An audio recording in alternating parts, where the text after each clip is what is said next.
Well, you know, your opponent, Sean Eldridge, is making an issue, even though you voted against the Ryan budget and you now have a pattern of voting against it. He's making an issue of it anyway, accusing you of flip-flopping, basically. Well, here's the thing on this. I just explained to you that the budget that we enacted in December was the one budget that mattered. It actually came about because of a group that I'm a leader in, No Labels. Yep. We brought forward no budget, no pay. And simple concept, right? Pretty novel. Oh, we have it here in Albany. It's important. It didn't work so well for many years, but now that there's a different situation. But we do have it. Well, indeed. And so this actually was the catalyst for us to get the first budget. And that was the first federal budget in 5 years. And no Labels helped that happen. I'm a leader in that group. Well, but if you want to talk about central issues, my opponent himself, you know, beyond the fact that I said service is the best form of re-election strategy, my opponent enters as a major issue in this campaign. I mean, look, at the age of 26, he moves into our district. He has relatively no experience. He has absolutely no ties to the district. And he files for candidacy within a month of moving into the district after the last election. Now, keep in mind, this district that President Obama carried by 6 points, you know, we won at the same time, same voters, by 6 points. But you would think in a district thusly defined that there would be successful Democrats throughout the district who serve their constituents, have a record of accomplishment, and you'd be right. They're all, I mean, just to name several. So you're saying you can think of better opponents than this one? Well, what I'm saying is the Democratic Party would have so many other candidates that could come forward and be very focused candidates and be formidable. But so, and let me just follow through on this point. Go ahead. The only reason, and I'm open to learning here, the only reason why this guy is the candidate is money.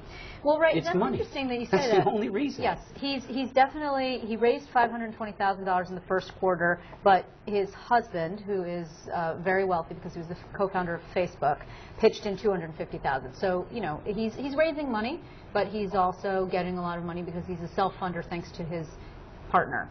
And I was surprised because you actually generally don't go on the offensive. Right now, you have said some fairly, you know, truthful. Strong. Well, yeah, but Truthful. also strong things about your opponent. You also said in this story that Politico wrote that he married well. He married well. He married into money. He married into money. He did well on that score. I mean, anything that I'm saying here, you can't refute it. These are just facts. He moved into the district after the last election. He has relatively no experience. He has absolutely no ties to the district, and it shows in the issues. And I mentioned he is an issue for this campaign. It's not just that he's trying to buy an election. It's the fact that the issues that he brings forward, he shows that he's out of touch with our district. Well, he criticizes me for opposing energy taxes.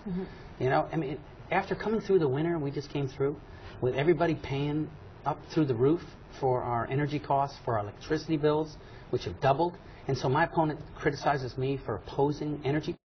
I don't know where he's from that he would be for energy taxes, but when he criticizes me for opposing energy taxes, he shows he's not from here. So, right, so that's going to be the central theme of this campaign, that you will argue that he is out of touch with the district and also a carpetbagger. Well, look, I would tell you the #1 issue is the fact that I'm doing the job that the people have sent me there to do.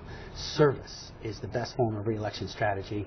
When you look at my voting record, it matches the district, my leadership and No Labels. I'm coming through, I'm delivering on the issues that they want me to work on, and I'm part of the solution, not part of the problem. Well, and so when you look at it in contrast, so you have somebody who's actually in a very stressful time, in a time when folks are looking for more harmony, for working together to solve problems. You actually got somebody who's doing it, and then you have somebody who moved into the district, who's using the money to buy an election and is completely out of touch with the district. Well, okay. That's the point. You may